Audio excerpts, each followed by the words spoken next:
Hi friends, அனைவருக்கும் வணக்கம். வாழ்க வளமுடன். ஃப்ரெண்ட்ஸ், நம்ம இன்றைக்கி அடை தோசை தாங்க செய்ய போகிறோம். நான் வந்து பாருங்கள், ஊற வச்ச ரேஷன் பருப்பு, கடலப்பருப்பு, துவரம்பருப்பு, பாசிப்பருப்பு போட்டிருக்காங்க.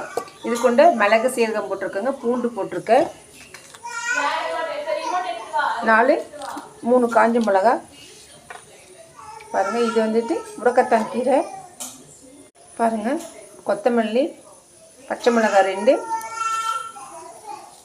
பச்சை கருவேப்பிலை கூட 4 தக்காளி சேர்த்துருக்குங்க. எல்லாம் சேர்த்து அரைச்சிக்கலாங்க. ஃப்ரெண்ட்ஸ், அந்த பருப்பெல்லாம் அரைச்சாச்சு. இப்போ நம்ம மாவு கூட சேர்த்துக்கலாங்க. பாருங்கள், மாவு ட்ரை மாவு தாங்க. இது கூட வந்து இதை ஆட் பண்ணிக்கலாங்க.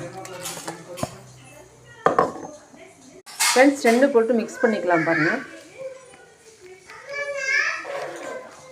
மிக்ஸ் பண்ணிவிட்டு தோசையாக ஊற்றிக்கலாங்க.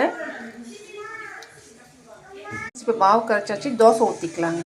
ஃப்ரெண்ட்ஸ், சூப்பரான அடை தோசை ஊற்றியாச்சுங்க. நாம் வந்து ஹெல்த்தியாக இருக்கிறதுக்காக வேண்டி ஏதாச்சும் ஒன்று ஆட் பண்ணிக்கலாங்க. கேரட் ஆட் பண்ணிக்கோங்க, சீவிட்டு ஆட் பண்ணிக்கோங்க, தேங்காய் கூட நீங்கள் ஆட் பண்ணிக்கலாங்க. தேங்காய் போட்டு நிறைய பேர் அரைப்பாங்க. நீங்கள் தேங்காய் அப்படியே துருணும் தேங்காய் அப்படியே போட்டு ஆட் பண்ணிக்கலாங்க. பீன்ஸில் பொடியாக கட் பண்ணிவிட்டு அது மேலே தூவி கொடுக்கலாங்க.